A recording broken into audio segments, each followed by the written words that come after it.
Komentar Shin Tae-yong setelah timnas Indonesia keok, sebut China menang modal blunder Asnawi CS.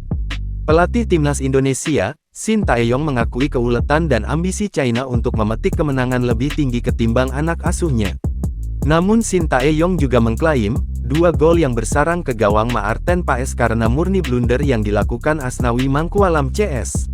Timnas Indonesia harus mengakui kemenangan China pada matchday keempat Grup C kualifikasi Piala Dunia 2026 Zona Asia, Selasa tanggal 15 Oktober tahun 2024 malam WIB. Berlangsung di Qingdao Youth Football Stadium, China menang tipis 2-1 atas timnas Indonesia. Karena kekalahan ini timnas Indonesia tertahan di peringkat 5 klasemen sementara Grup C, sementara China tetap berada di dasar klasemen.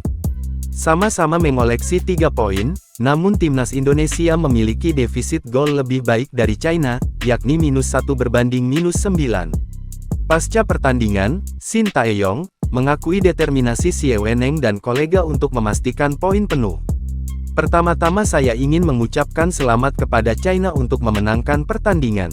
Baik China dan Indonesia memang sama-sama menginginkan kemenangan, namun tuan rumah menunjukkan sesuatu yang lebih, terang Shin Tae-yong dikutip dari laman 163. Kendati demikian, pelatih asal Korea Selatan ini tidak ingin memvonis bahwa kekalahan atas China, membuat peluang timnas Indonesia lolos ke putaran Piala Dunia 2026 sirna.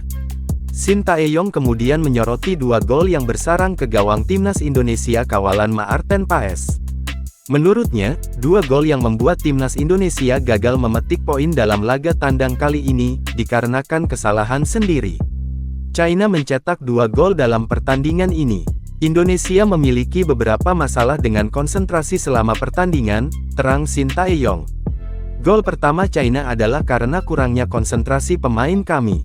Gol kedua tercipta karena para pemain Indonesia melakukan kesalahan dalam penguasaan bola, dan masalah ini juga patut direnungkan, kata pelatih asal negeri Ginseng.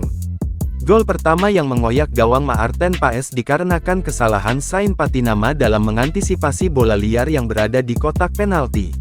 Sedangkan lesakan kedua China karena kecerobohan Jay Izes, kurang rapi dalam menggalang jebakan offside.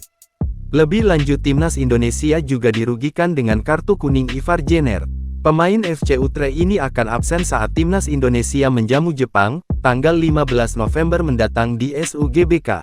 Download Tribun X sekarang, menghadirkan lokal menjadi Indonesia.